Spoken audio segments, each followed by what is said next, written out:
Alright, what's up, Dragon Brood? Today we're going to hit you with another single card strategy, and we're going to be talking about what's probably one of the more surprising cards, if not the most versatile card in the Teenage Mutant Ninja Turtle set, and that's Mutagen Man. You can do a lot of stuff with this card that I don't think we realized right out of the gate. So we're going to talk about a lot of stuff, whether you play Standard or Commander or Modern or Pioneer. There's going to be something you can use this card for. So starting at the top, Mutagen Man is the Living Ooze. It's an X green for a 2/3 Ooze Mutant with Trample, which is important since you can put a bunch of counters on it. But it says activated abilities of artifact tokens you control cost 1 less to activate. When Mutagen Man enters, you create X mutagen tokens. Now, you may be asking yourself, what's a mutagen token? Well, you can pay 1 and sacrifice it, and then put a +1/+1 counter on a creature you control. And honestly, it's kind of cool. And I'll even say, it doesn't even say creature you control. So it could be an opponent's creature for some reason, if maybe you need to make something bigger so it can't block for some reason. Some weird corner cases, but usually it's going to be something you control. Now, the one thing to note is that the card does have to be used as a sorcery, or at least the ability on the mutagen does. So that does limit what we can do with them, but you can do a lot of powerful stuff on your turn. Speaking of which, one of the first cards is Michelangelo Weirdness to 11. Now, any card that reads like this is good to play, and there's a whole host of them. I'm just using Michelangelo because he came out in the same set. But Michelangelo is a 2 mana 1/1, and he says, when it enters, create a mutagen token, so you get a bonus one. And then if one or more +1/+1 counters would be added to a creature you control, that many +1 counters are put on it instead. Now, this is interesting because it basically says every one of them is 2. And Mutagen Man having the -1 on the cost means that every one of these mutagen tokens is going to be free to activate.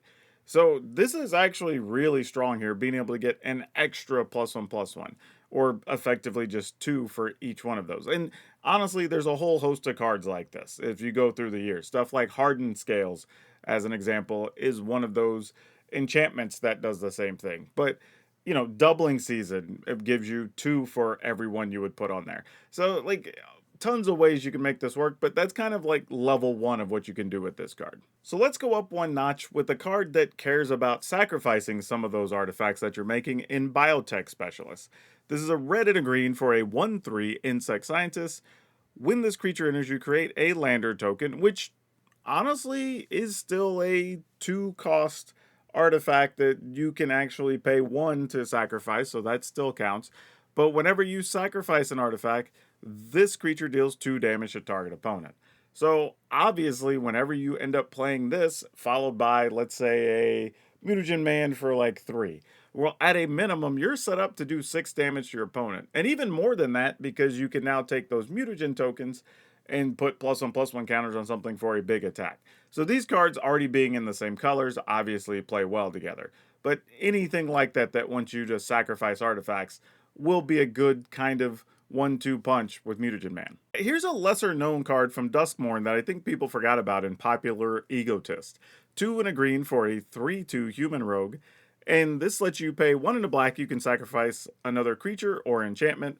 Not that important here, but it would gain indestructible end of turn. However, the other ability that whenever you sacrifice a permanent, target opponent loses 1 life and you gain 1 life. Obviously, you can see how this is good, right? Those mutagen tokens that we got that are going to go away for free, now every mutagen token is basically 1 point. Actually, it's a 2-point swing because your opponent loses 1 and you gain 1. Now, admittedly, this sacrifice effect doesn't just qualify for mutagen tokens, right? It still would work for stuff like maps, which would be free, or clues, stuff like that, like the lander token we talked about, that would still require 1, but regardless, these could pair very well in a Golgari deck if you wanted to drain your opponent's life total for sacrificing a bunch of artifacts. Treasure included, though treasure doesn't really get a cost reduction from Mutagen Man. Now, this is probably going to be one of the more popular combinations you see with Ouroboroid. It's 2 green for a 1/3 plant worm. If you play Standard, you know what this is, but I'm going to go ahead and explain it anyway. At the beginning of combat on your turn, put X +1/+1 counters on each creature you control, where X is this creature's power. So effectively, if you played Ouroboroid on turn 4, or maybe you played Mutagen Man on 3 even, right? Just to get 1 mutagen and have a 2/3 creature on the battlefield. You could then play Ouroboroid, sack your mutagen, put the counter on Ouroboroid, and now on that first turn, everything's getting +2 instead of +1 because you've increased the power of Ouroboroid. But again, you could play Ouroboroid on one, or I mean on 4, and let it actually do its thing, so it just goes up 1, and then you add multiple counters to it the following turn with a bigger Mutagen Man cast. So there's a few ways you could do this, but obviously you can see how this and Michelangelo that we already talked about or whatever, that can steamroll really quickly. Now, a fun interaction I think could also go overlooked when you're talking about cards that just want you to have +1/+1 counters on them. And one of the most popular ones we've seen played with is Sky Knight Squire. It's a 2 mana 1/1. Whenever another creature you control enters, put a +1/+1 counter on this creature, which is funny because the Mutagen Man would automatically put 1 counter on it. But then, as long as this creature has 3 or more +1/+1 counters on it, it has flying and is a knight in addition to its other types.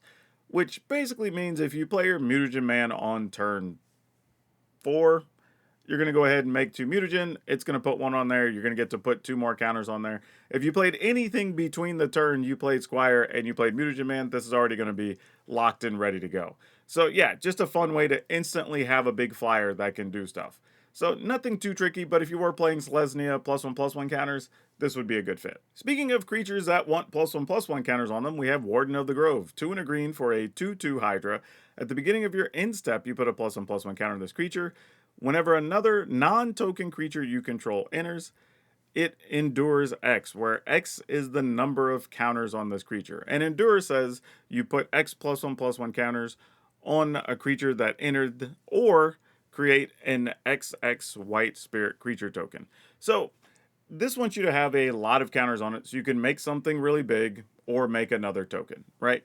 So having the Warden be big is obviously good, and you can also just play this on 3, play Mutagen Man on 4, and then sacrifice the Mutagen. Boom, now you're getting bigger abilities going forward. So you kind of just get to help yourself out and get bigger creatures every turn. So nothing too crazy, but I think Warden of the Grove has gone kind of underplayed for a while, and Mutagen Man could bring it back to relevance a little bit. But there's still more cards that care about having +1/+1 counters on them. You have Jackal, Genius Geneticist. And this is also Drunith if you play just on Arena with the Omen Pass thing. It's a whole thing if you don't know about it. But it's a green and a blue for a 1/1 with trample, so that's always good if you're going to be putting counters on something. And then whenever you cast a creature spell with mana value equal to Jackal's power, copy that spell. Except the copy isn't legendary.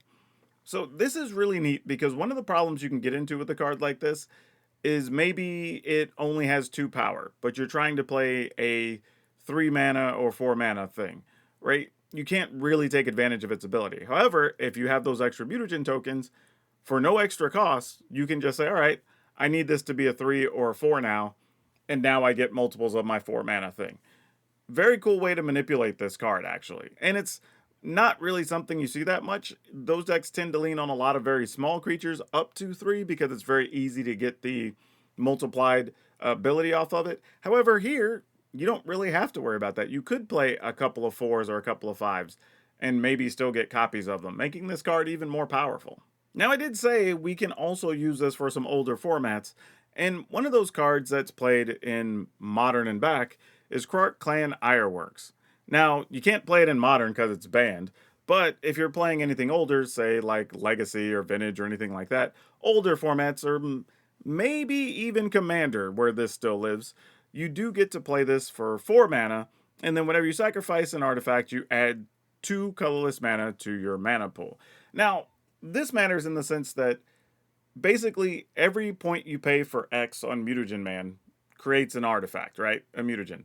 But then you can now sacrifice that to get 2 mana back. So if you were to play Mutagen Man for, say, let's say 6 mana, so you get 4 mutagen tokens, well, now you sacrifice those 4 mutagen tokens and now you have 8. So you generated 2 extra mana, and it only gets to be better after that. So lots of cool stuff you could potentially do with this, especially if you have a way to ramp up. Maybe you have extra green mana, you play another Mutagen Man, and now you're just kind of like rolling on top of all that extra mana. But you might also just want a lot of tokens. Well, there's cards that put extra +1/+1 counters on things, but also stuff that puts extra tokens onto the battlefield. One of those is Mondrak, Glory Dominus, 2 white for a 4/4. Phyrexian Horror, if 1 or more tokens would be created under your control, twice that many of those tokens are created instead. And then has a bonus ability if you could pay 3, sacrifice 2 other artifacts and or creatures, and put an indestructible counter on Mondrak, which is super good because you'll have extras to sacrifice.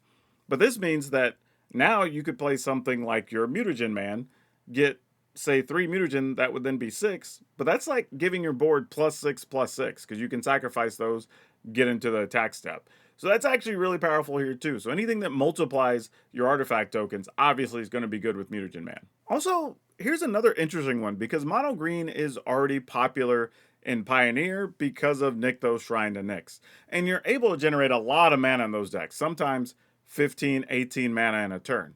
Well, think about if you could do that with the Mutagen Man. Now you can just play a creature, get 10, 12 maybe mutagen tokens, and then just pump your board and attack. You don't have to get fancy. You don't have to worry about, like stumbling and missing the card you're looking for. You just play a big thing, pump the rest of your board, and that probably ends the game on sight.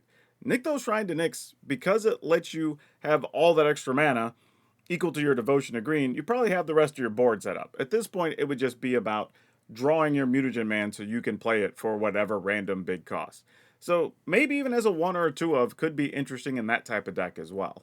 Yeah, I think if anything, what we've learned from seeing Mutagen Man in all the possible applications, because this isn't even all of them, is that you don't have to have a superstar name recognizable character, because while Mutagen Man was important to the Ninja Turtle series, it was also important for a small segment, and a lot of people may not even remember this character. But it did get a card in the game that's super good. So why don't you let me know in the comments what your favorite thing is to do with Mutagen Man, and what card you would like to see next on this single card strategy series. But that's all I have for now. We'll see you next time.